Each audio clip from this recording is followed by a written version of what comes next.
शरीर की अवस्था शरीर की अपेक्षा मन की अवस्था ज्यादा महत्वपूर्ण होती है। दो तरह के आदमी होते हैं। एक तो केवल दिखावा करते हैं कि मैं शरीर से आपसे जुड़ा हुआ हूं, आप महान हैं, आप अद्वितीय हैं, आप मेरे गुरु हैं, आप मेरे भगवान हैं, मैं आपकी पूजा करता हूं, अर्चना करता हूं, दीप लगाता हूं, धूप लगाता हूं, अगरबत्ती लगाता हूं। और मन में उसके विचार कुत्सित और न्यून होते हैं।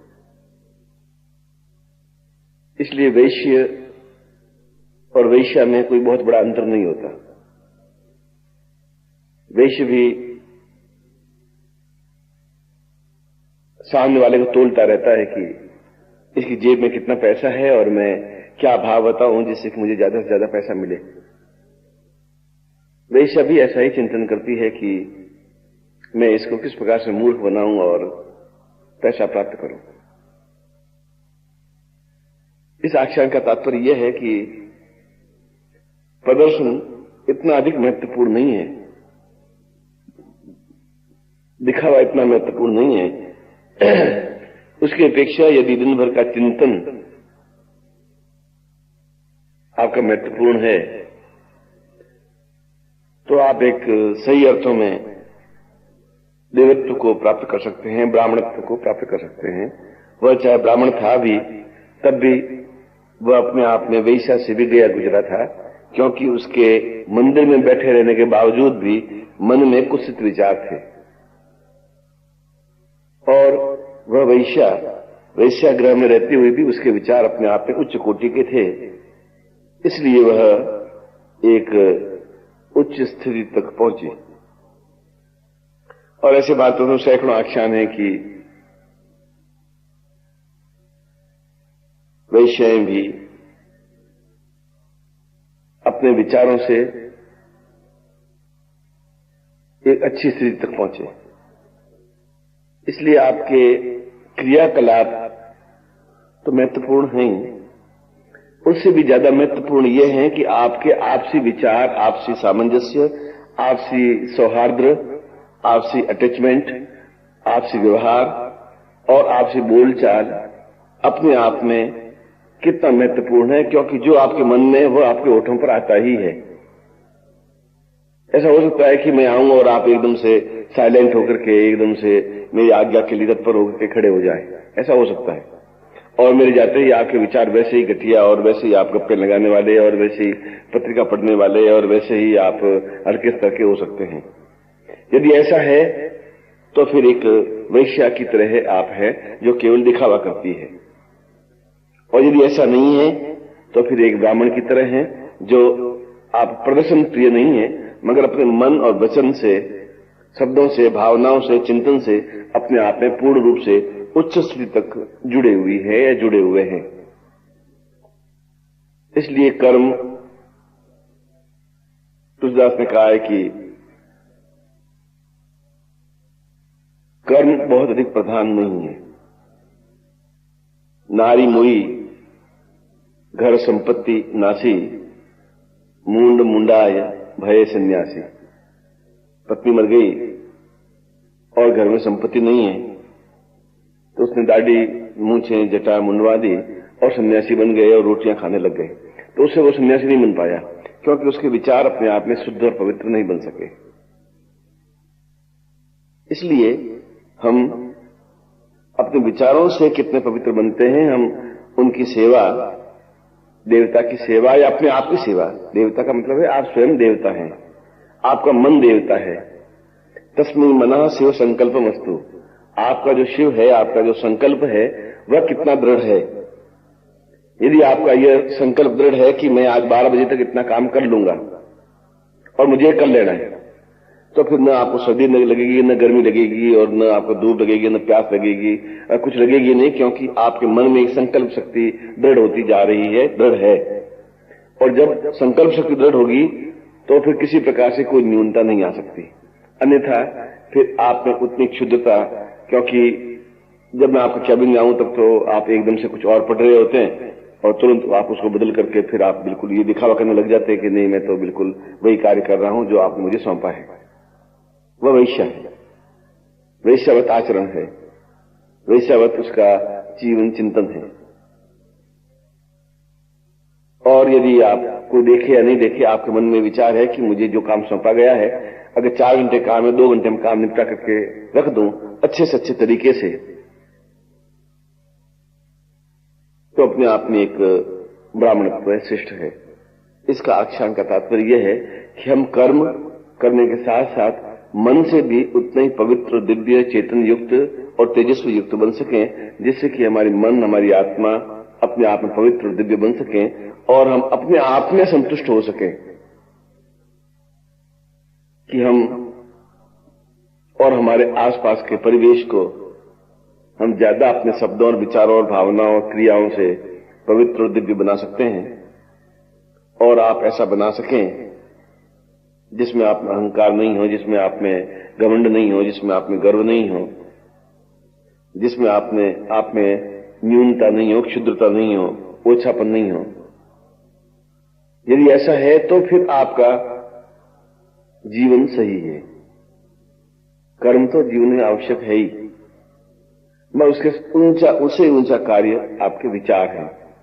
और विचार वैसे हैं जो आप दूसरों को प्रेरणा देकर के भी अनुकूल बना सकें और उसको एक सन्मार्ग पर गतिशील कर सकें। क्योंकि मन को तो बार बार घिसना पड़ता है, रसरी आवत जान के सिल पर परत निशान। बार बार मन को जब घिसेंगे किसी के मन को, तो पत्थर पर भी एक सूत की रस्सी एक निशान बना देती है। तो आपके मन पर भी एक निशान पड़ेगा कि मैं अपने मन से पूर्ण, जो यजुर्वेद में कहा गया है, तस्मै मनः शिव संकल्पमस्तु, हम पूर्णतः पवित्र दिव्य बनकर के अपने उस कार्य में दक्षता ला सकें, अद्वितीयता ला सकें और केवल मुट्ठी भर लोग पूरे भारतवर्ष पर एक साम्राज्य, एक विचारों का साम्राज्य, एक भावनाओं का साम्राज्य स्थापित कर सके। यदि आप ऐसा कर सकते हैं तो आप अकेले विवेकानंद ही बहुत हैं, फिर 10 विवेकानंद की जरूरत नहीं है, फिर अकेले राम ही बहुत है, फिर अकेला कृष्ण ही बहुत है, फिर अकेला बुद्ध ही बहुत है, फिर अकेला महावीर ही बहुत है। आप तो 10-15 लोग हैं। इसलिए इसका आख्यान अपने आप में शरीर की अपेक्षा मन की पवित्रता पर, मन के चिंतन पर और मन की भावनाओं पर और मन की संकल्प शक्ति को दृढ़ बनाने की क्रिया कर रहा था कि हमारा मन कितना पवित्र है, जो दिखावा नहीं करता, अभी तो अंदर से उज्जवल, दिव्य, पवित्र, चैतन्य और अपने परिवेश को ज्यादा उच्च कोटि का बना रहा है। और आपका मन ऐसा बने और ऐसा मुझे एहसास हो, आपको ऐसा एहसास हो, तो आपको एक संतुष्टि मिल पाएगी, आपको चेतना मिल पाएगी और ये जल्दी से उठना आपकी सार्थकता हो पाएगी। जब आप चारों तरफ देख रहे हैं कि निस्तब्धता है, आवाज नहीं है, चारों तरफ लोग सोए हुए नींद में गाफिल हैं, उसमें आप भगवान के चरणों में चित्त लगाया हुआ है। आप इस बात का एहसास नहीं हो रहा है कि ये क्षण जो आप उठ करके प्रभु के चरणों में लगा रहे हैं कितने पवित्र उदात्त हैं, यह तो समय आने पर ही एहसास हो पाता है। मगर फिर भी हमारे दिन भर के क्रियाकलाप, दिन भर के मन के चिंतन, मन के विचार शुद्ध और पवित्र हों, ऐसा ही मैं आपको आशीर्वाद दे रहा हूं, कल्याण कामना करता हूं, आपके लिए शुभता की अनुज्ञा करता हूं। शुभम भवतु, कल्याणमस्तु। यह अभी आपने पौराणिक आख्यान सुना और आख्यान सुनने के बाद में हमारा मन अभी भी डामाडोल स्थिति में है कि ऐसा कैसे हुआ, या ये हुआ भी कि नहीं हुआ, या होगा भी नहीं, ऐसा कैसा हुआ। इस देश में एक बहुत बड़ा पाखंड फैलता जा रहा है और वो पाखंड फैला रहे हैं धर्मगुरु। गुरु की भेद या जाति नहीं होती, जाति में पूछो साधु की जान दीजिए ज्ञान। यद्यपि गुरु की जाति नहीं होती, मगर गुरु 2 श्रेणी में आते हैं, एक धर्म गुरु, एक अध्यात्मिक गुरु। इस देश का जितना पतन धर्म गुरुओं ने किया है उतना तो यहां की प्रजा ने भी नहीं किया, अंग्रेजों ने भी नहीं किया, मुगलों ने भी नहीं किया। धर्म गुरुओं ने सबसे ज्यादा इस देश का पतन बर्बादी की है, क्योंकि धर्म के नाम पर दीवारें खिंच गई, जाति जाति में लड़ाई होने लगी, समस्याएं पैदा हो गई। मगर दूसरे गुरु होते हैं अध्यात्म गुरु, और अध्यात्म गुरु अपने आप में अध्यात्म के अंदर लीन रहता है। और अध्यात्म का मतलब है आत्म में लीन होने वाले व्यक्ति को अध्यात्म कहते हैं, अध्यात्म गुरु। जो आत्म का अध्ययन करता रहता है वह अध्यात्म गुरु है। इसलिए यहां पर धर्म गुरुओं की बाढ़ सी आई हुई है, एक फसल सी बोई हुई है, और हर व्यक्ति धर्म गुरु हो जाता है। इसलिए धर्म गुरुओं की ज्यादा चिंता करने की जरूरत नहीं होती, क्योंकि धर्म गुरुओं ने हम सबको ज्यादा बर्बाद किया है, हम ज्यादा को कष्ट दिया है, हमें इस देश को सबसे नीचे धरातल पर नीचे गिराया है। शायद मेघालय अंग्रेज ने इतना अधिक नुकसान इस देश का नहीं किया होगा जितना धर्म गुरुओं ने किया। अध्यात्म गुरुओं ने इस देश को बचाया, ऊंचा उठाया, एहसास करवाया।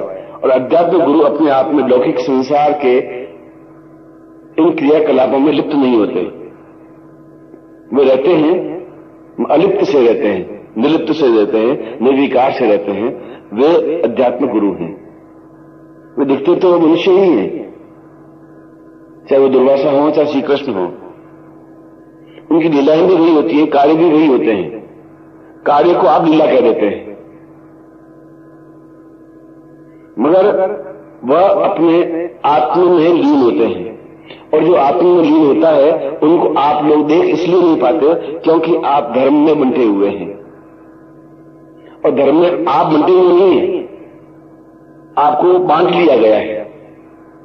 आप मुसलमान के घर में पैदा हुए, आप मुसलमान बन गए, आपकी इच्छा थी या नहीं थी, मगर आप जबरदस्ती मुसलमान बन गए। जैन के घर में पैदा हुए, जैनी बन गए। यही आप किसी ब्राह्मण के घर में पैदा होते, ब्राह्मण हो जाते। ईसाई के घर में पैदा होते, ईसाई बन जाते। आपके हाथ में कुछ नहीं था कि ईसाई बनूं या हिंदू बनूं या मुसलमान बनूं। ये तो मां बाप ने आपको जबरदस्ती ईसाई या हिंदू या मुसलमान बना दिया। अब उसके बाद में आप क्या बन रहे हैं, जो बन रहे हैं वो अध्यात्म है। और हम इस पत्रिका के माध्यम से अध्यात्म का प्रचार कर रहे हैं, धर्म का प्रचार नहीं कर रहे हैं।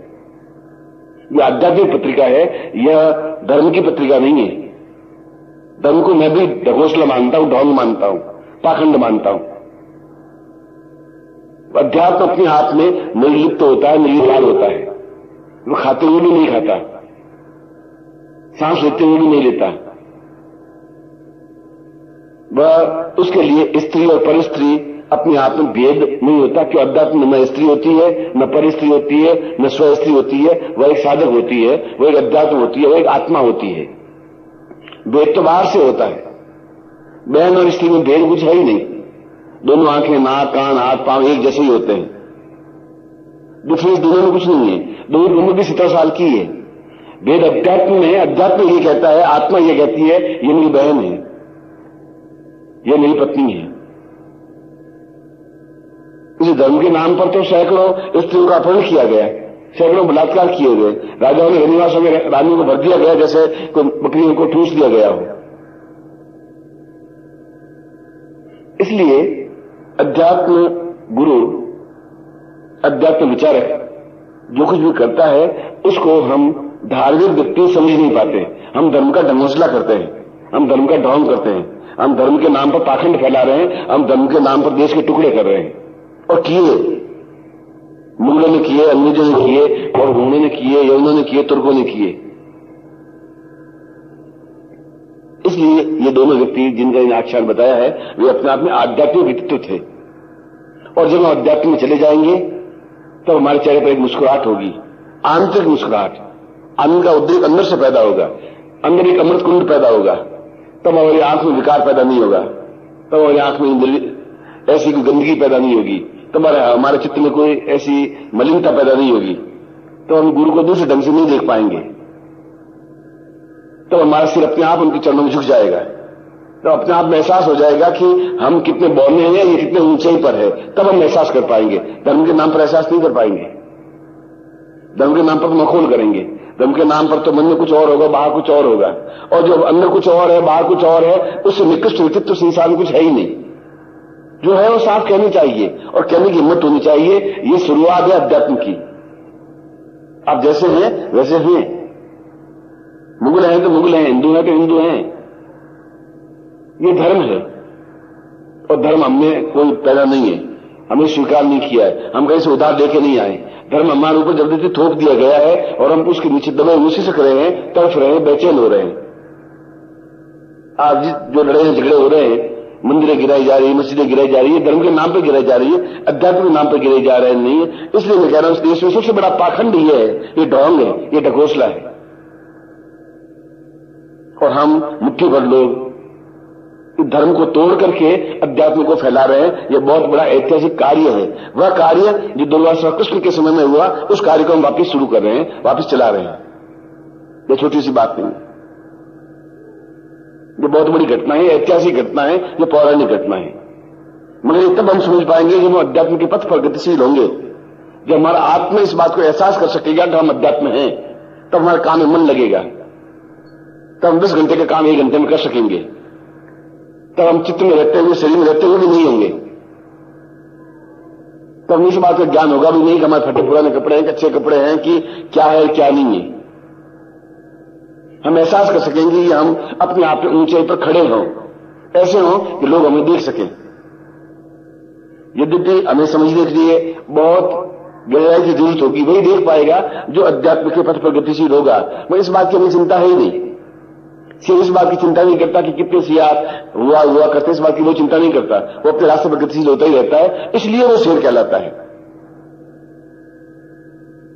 हम इसलिए चिंता नहीं करता कि इतने बगलू एकदम मिलकर के क्या कर लेंगे।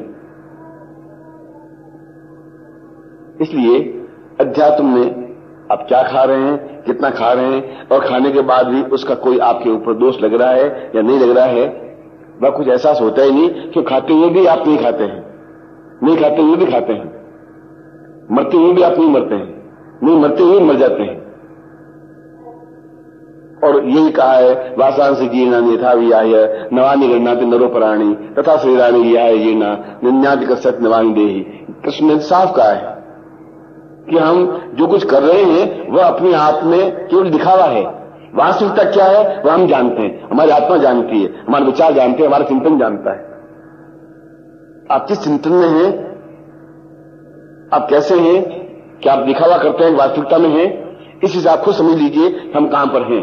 क्या हम सेवा कर रहे हैं गुरु की, क्या हम शिष्य हैं, क्या हम ढकोसला कर रहे हैं, क्या हम ढोंग कर रहे हैं, क्या हम पाखंड कर रहे हैं। आप खुद ही अपने आप में निर्णय कर लीजिए।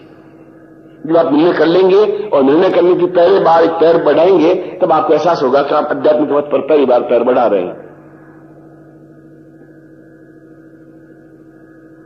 इसलिए उस कृष्ण ने कहा कि मैंने किसी पर स्त्री को स्पर्श किया ही नहीं, क्या उसकी नजर में कोई पर स्त्री या स्त्री थी ही नहीं। वो अपने आप में साधिका है, वो अपने आप में साधक है। मैं आपको स्पर्श करूं या किसी स्त्री को स्पर्श करूं या किसी चित्र को स्पर्श करूं, इससे कोई मेरे मन में मलिनता आ ही नहीं सकती। जो चित्त में मलिनता नहीं आती तो बिल्कुल समस्या है ही नहीं। उसके चित्त में मलिनता आ रही है क्योंकि राजनीतिक व्यक्तित्व है या महिला है, वह सोच रही मैं महिला हूं। मैं तो कह रहा हूं तुम 8 मास की पिछली हो, तुम्हें कुछ अंतर है ही नहीं। तुम्हारे अंदर वही चीज है जो उन लड़कों के अंदर है। तो तुम्हारा खून सफेद, इनका खून लाल, ऐसा तो है नहीं। ये उनके मन के भेद हैं, ये तुम्हारे मन के भेद हैं। तुम उस चित्र को देख करके मुस्कुराते हो, मैं तो उस चित्र को देख करके नहीं हंसता हूं, जितना लिंकन के चित्र को देख करके हंसता हूं या मुस्कुराता हूं या खिलखिलाता हूं। गांधी को देख करके उतना एहसास होता है जितना कि दन्ना सेठ को देख करके खुश होता हूं या दुखी होता हूं। इसलिए अगर गांधी ने भी किया, जिन्ना ने भी किया, तो धर्म के नाम पर ये सब कुछ कर दिया। ये अध्यात्म के पथ पर होते तो ये देश हिंदुस्तान पाकिस्तान अलग अलग नहीं हो पाते। इसलिए दिन भर हम क्या क्रियाकलाप करते हैं, कैसा करते हैं, कितना करते हैं, किस प्रकार से करते हैं, क्या चित्त में हरदम लो लगी रहती है, क्या गुरु के प्रति मेरी आस्था है, बलवान है, क्या उनके चरणों में हम पूर्ण रूप से समर्पित हैं, क्या उनके बिना एक क्षण भी सांस ले सकते हैं। अगर ले सकते हैं तो फिर तुम आप धर्म शिष्य हो, अध्यात्म शिष्य नहीं हो। और एक क्षण भी नहीं रह सकते तो फिर अध्यात्म शिष्य हो। और आप अध्यात्म शिष्य बने, ऐसे मैं आपको आशीर्वाद देता हूं, ऐसी आपके साथ कल्याण कामना करता हूं।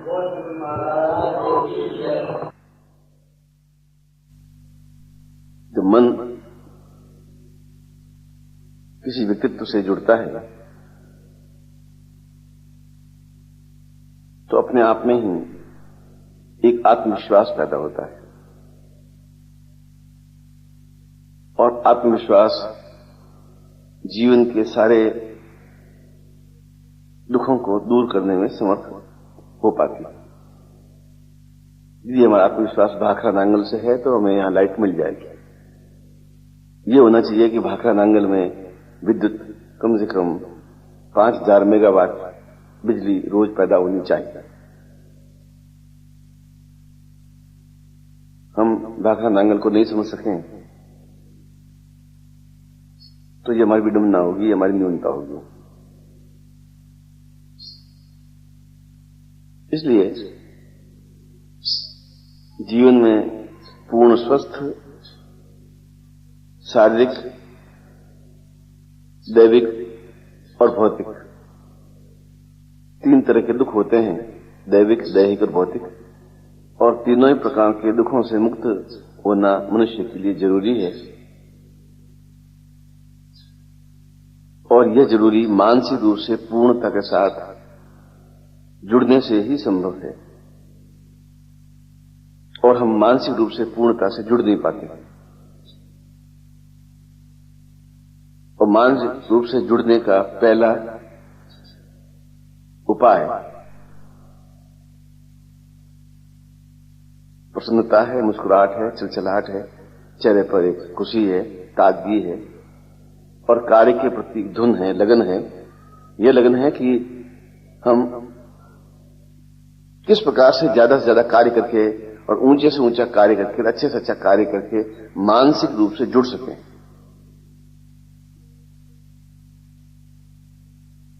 भाखड़ा नांगल से यहां कोई सीधा बिजली का तार लगा हुआ नहीं है। एक तरंग है और वहां से बिजली की तरंग यहां दिल्ली तक पहुंचती है, और वहां से 306 कोहाट में आकर के यहां लाइट लगा देती है। इसलिए पहला उत्तर भी पूर्ण स्वस्थ तीनों ही प्रकार से, दैविक, दैहिक और भौतिक, आनंदप्रद होने का उपाय एक ही है, प्रसन्नता युक्त निरंतर कार्य करते हुए मुस्कुराहट बिखेरते रहना। और दूसरा उपाय भी यही है, और तीसरा उपाय भी यही, और 12वां उपाय भी यही, और 40वां उपाय भी यही। यदि हम इस प्रकार से मानसिक रूप से जुड़ सकें, और मानसिक रूप से जुड़ने का मतलब है कि आपके अंदर वह विद्युत प्रवाह पैदा कर सकें जिसके माध्यम से हम हर चीज को एक सुंदरता के साथ प्रस्तुत कर सकें। और मनुष्य के चेहरे से ज्यादा सुंदर संसार में कोई चीज नहीं है, और मुस्कुराहट से ज्यादा मूल्यवान कोई चीज नहीं है, और प्रसन्नता के साथ प्रेजेंटेशन या रखने या दिखाने से उत्तम कोई तथ्य नहीं है। 3 चीजें जिंदगी में बहुत कठिन है। मुस्कुराहट बिखेरेंगे तो मुस्कुराहट प्राप्त होगी, बिना दिखावे के कार्य में जुटे रहेंगे तो दूसरों को प्रेरणा मिलेगी, और चीज को उत्तम से उत्तम तरीके से चुपचाप साधक की तरह कार्य करने की क्षमता को श्रेष्ठता कहते हैं। और उसके माध्यम से कैंसर नहीं, कैंसर से भी बेइलाज रोग समाप्त हो जाते हैं, वे चाहे भौतिक हों, चाहे दैविक हों, चाहे दैहिक हों। मगर ऐसा करना बहुत कठिन है, और इससे आसान कोई कार्य नहीं। इतना आसान कार्य है कि इसमें कोई खर्च होता नहीं,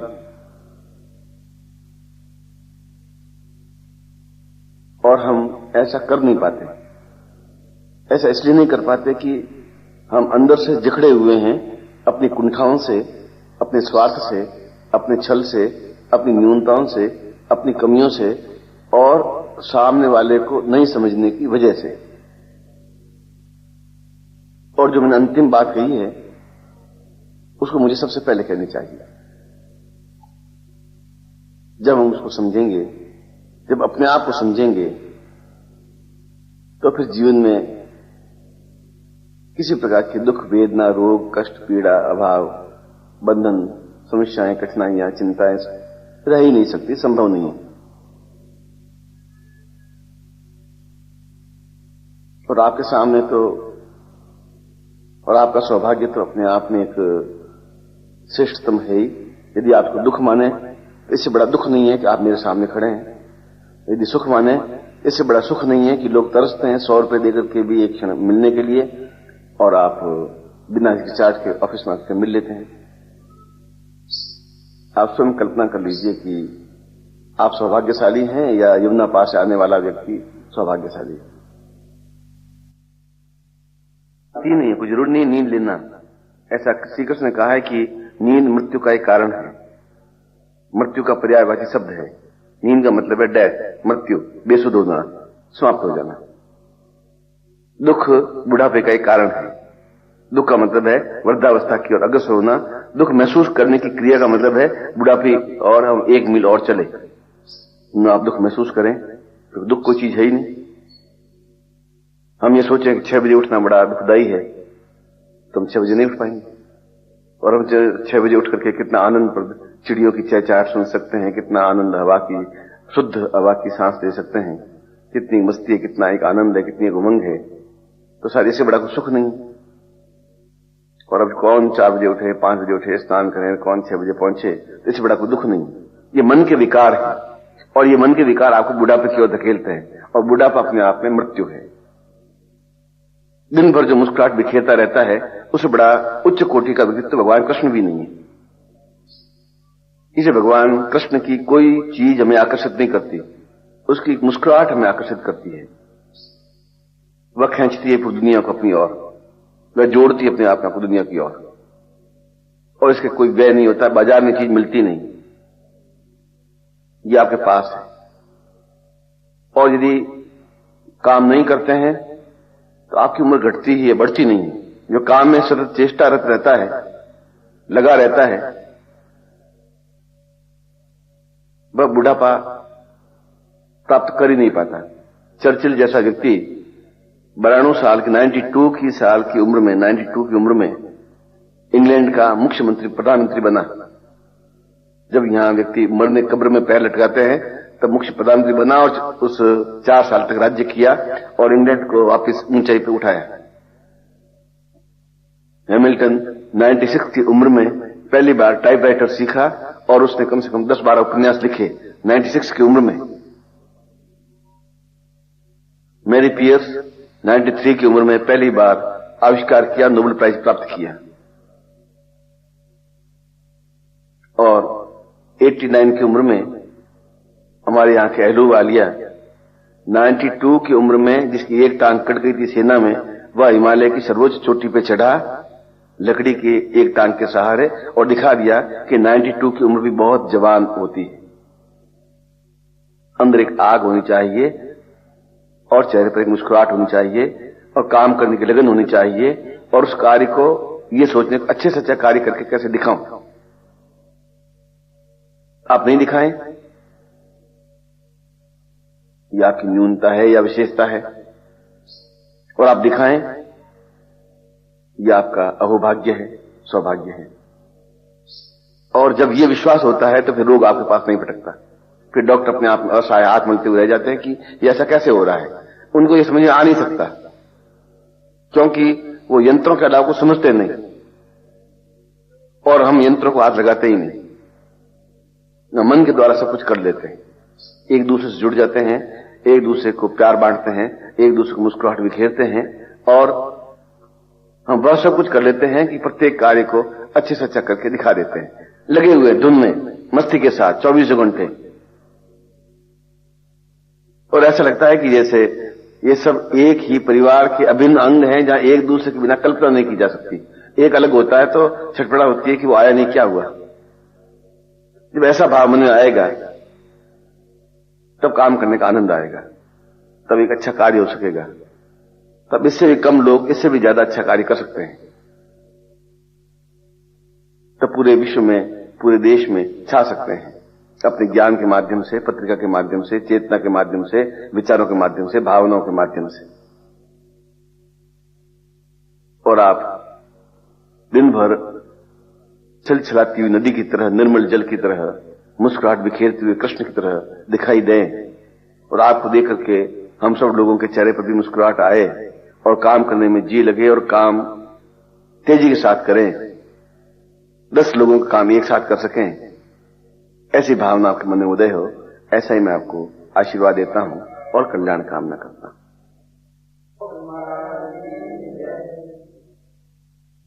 पतंजलि के एक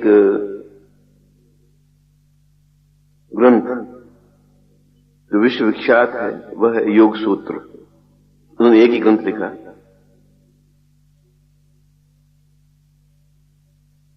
और योग सूत्र में उन्होंने सबसे पहले, वह ऋषि था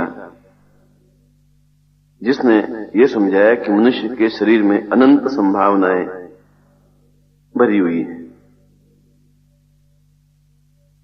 इतनी अधिक संभावनाएं हैं कि पूरा ब्रह्मांड भी उसमें समा सकता है और नगण्य भी हो सकता है। हमारे जैसे ही 2 हाथ पैर वाले अमेरिका के राष्ट्रपति भी बनते हैं, हमारे जैसे 2 हाथ पैर वाले बिरला और टाटा और डालमिया बनते हैं, हमारे जैसे 2 हाथ पैर वाले भिखारी भी बनते हैं, गरीब भी बनते हैं, दरिद्र भी बनते हैं, असहाय भी बनते हैं, और हिमालय पर चढ़ने वाले तेंजिंग भी बनते हैं। उनमें और हमें कोई अंतर नहीं है। रूस का अनातोले इसमें 587 किलो वजन उठा लेता है और हम 20 किलो वजन भी नहीं उठा सकते। 587 किलो वजन उठा लेना ये मामूली बात नहीं होती, एक अनंत संभावना है। मुझे याद है जब मैं बचपन में था तो पोस्ट ऑफिस नहीं थे, एक स्थान से दूसरे स्थान पर आदमी या तो पैदल चिट्ठियां ले जाता था या ऊंटों पर ले जाते थे राजस्थान में, और वो एक दिन में 8 घंटों में 100 किलोमीटर चिट्ठी पहुंचा देता था, 100 किलोमीटर चला जाता था। इन 8 घंटों में 100 किलोमीटर दौड़ते हुए चले जाना, आंकना नहीं।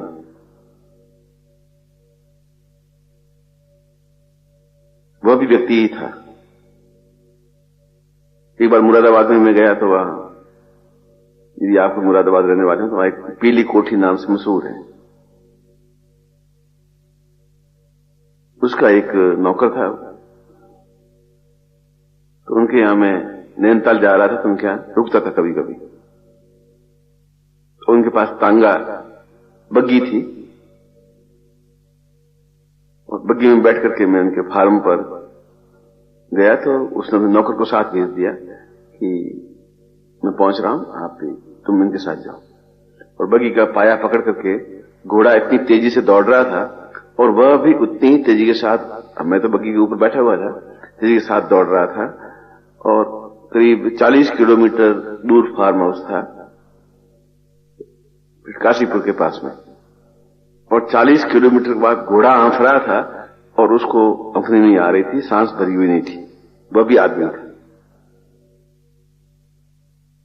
इसका मतलब हुआ कि मनुष्य में संभावनाएं अनंत हैं यदि वह उन संभावनाओं को एक निर्णयात्मक स्वरूप में, निश्चय रूप में बढ़ाने की इच्छा रखता हो।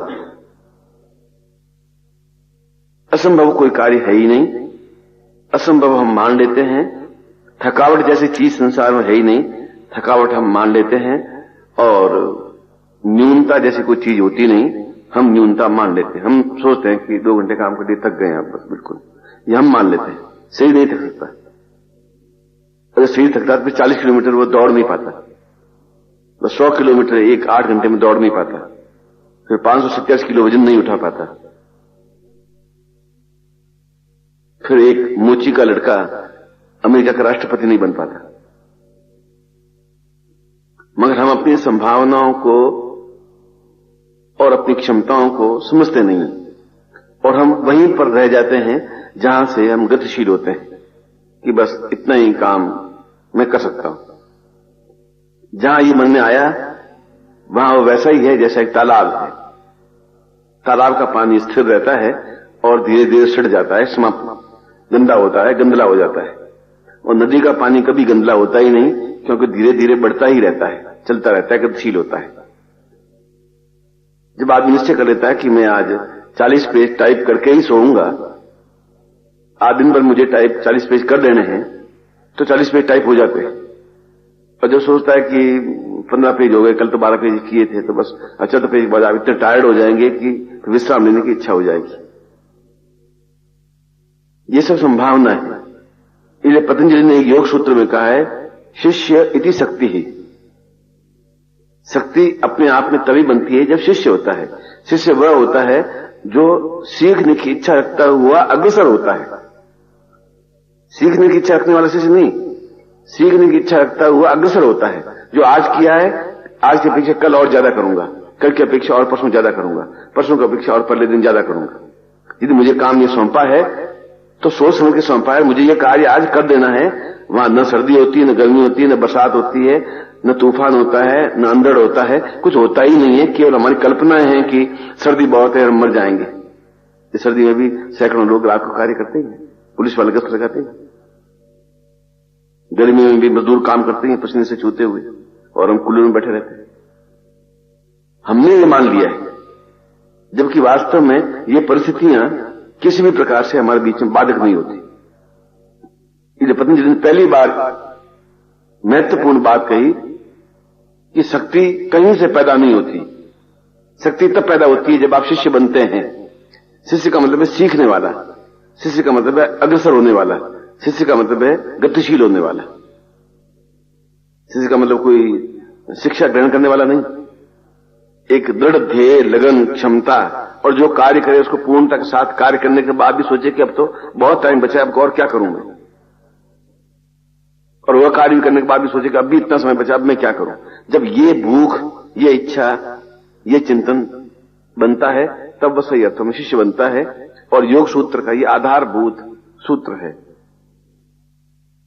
हम इस सूत्र को भूल गए हैं, इसलिए हम शिष्यता भी भूल गए, इसलिए हम गुरुत्व को भी भूल गए। गुरुत्व को इसलिए भूल गए हैं कि जब शिष्य है ही नहीं, जब शिष्य नहीं है तो गुरु जैसा कोई शब्द है ही नहीं। गुरु तभी शब्द बनेगा जब शिष्य बनेगा कोई चीज। जो रात होगी तभी तो दिन बनेगा। 24 घंटे अंधेरा ही अंधेरा रहेगा, दिन कहां से बनेगा, सूर्य कहां से उगेगा। हम क्या समझेंगे कि ये दिन है और ये रात है, डिफरेंस कैसा पैदा करेंगे। डिफरेंस पैदा ये करते हैं कि अंधेरा होता है उसको रात कहते हैं, जो उजाला होता है उसको दिन कहते हैं। इसलिए आपके मन में गुरुत्व जैसा शब्द नहीं है, इसलिए आपके मन में शिष्यत्व जैसा शब्द भी नहीं है। आपके मन में आलस्य है, प्रमाद है, छल है, झूठ है, और तिकड़मबाजी है, बदमाशी है, और जो न्यूनता है वे सब है, और उनको आपने गुण मान लिया है। और ये अवगुण आज से 10,000 साल पहले थे, ये अवगुण आज भी हैं, 10,000 साल भी इन चीजों को अवगुण ही कहेंगे। आप अपने आप को उसको गुण मान लें, ये आपकी श्रेष्ठता है या न्यूनता है। जो काम जब आदमी शिष्य बन जाता है, जब आदमी एक डॉक्टर बन जाता है, जब आदमी एक वैद्य बन जाता है, जब आदमी एक हकीकत बन जाता है, जब आदमी तुम्हारी उम्र का एक आदमी और तुमसे कम उम्र का एक आदमी IAS अफसर बन जाता है, कलेक्टर बन जाता है, तो पूरे जिले का भार संभालता है, पूरे जिले का प्रशासन संभाल लेता है।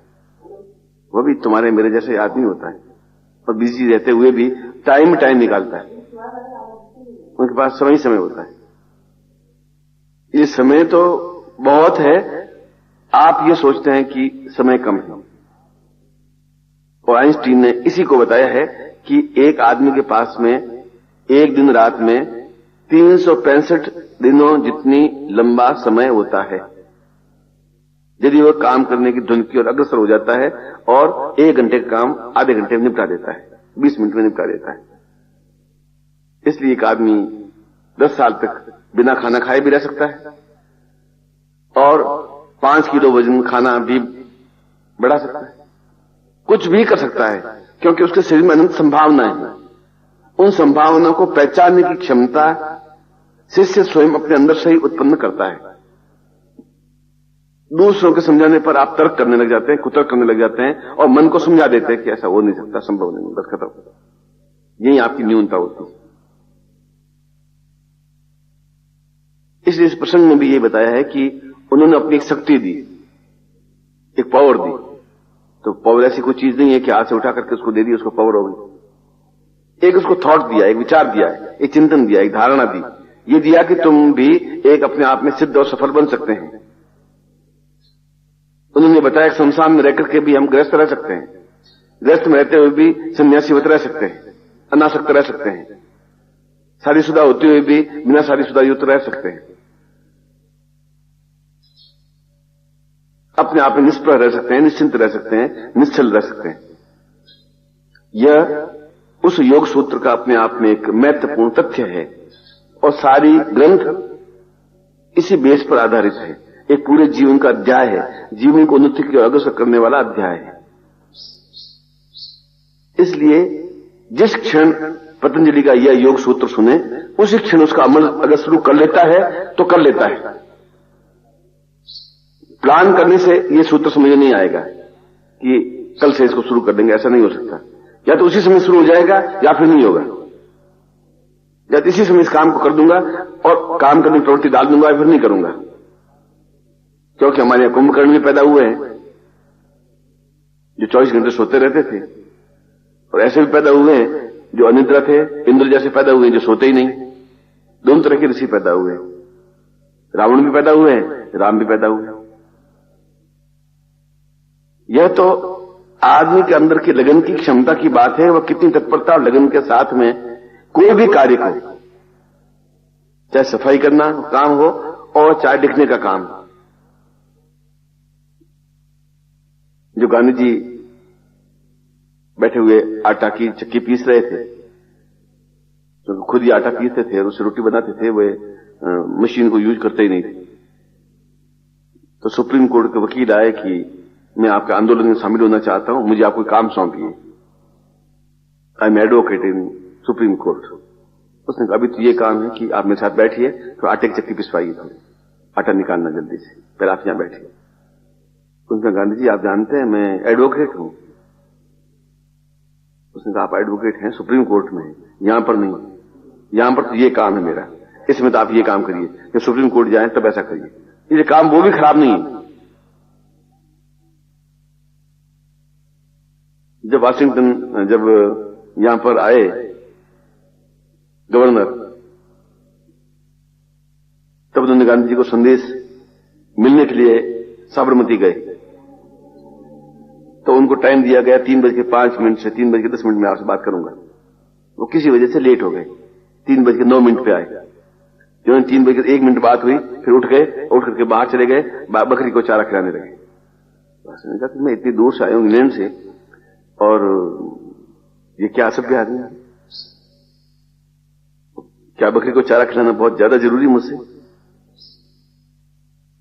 उन्होंने कहा कि Mr Gandhi, I am coming from England, London, and I want to talk with you, and you are abuse, तुम जंगली हो।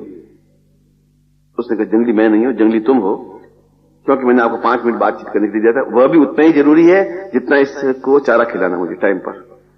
यह भी काम उतना ही महत्वपूर्ण है जितना आपसे बातचीत करना उतना ही महत्वपूर्ण। मेरे लिए कोई काम न्यून नहीं है।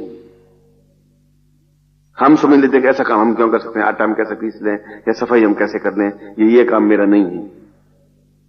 योग सूत्र की व्याख्या यह है कि आपके अंदर अनंत ऊर्जा भरी हुई है और उस ऊर्जा का आप उपयोग 1% कर पाते हैं।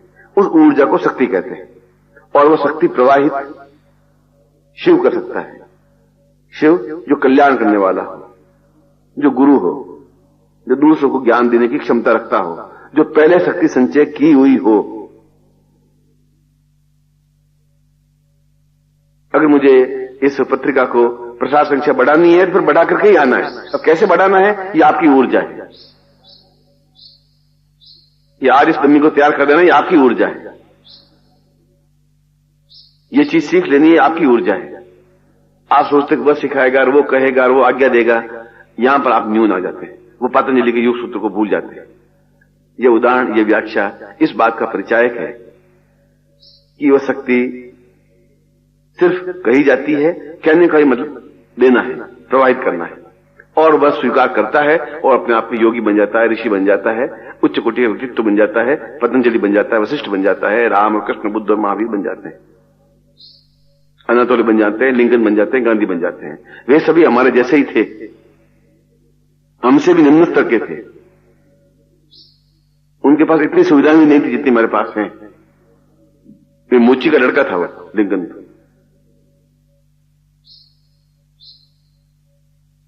जीवन का प्रभाव हमारे लिए इस बात का साक्षी रहे कि हम हर क्षण पतंजलि के इस योग सूत्र को ध्यान में रखें कि हम प्रत्येक कार्य को सुव्यवस्थित तरीके से करें और दोष को दूसरे ऊपर नहीं डाल दें। हम कैसे कर सकते हैं, ये तो है ही नहीं हमारे पास, मैं क्या कर सकता हूं।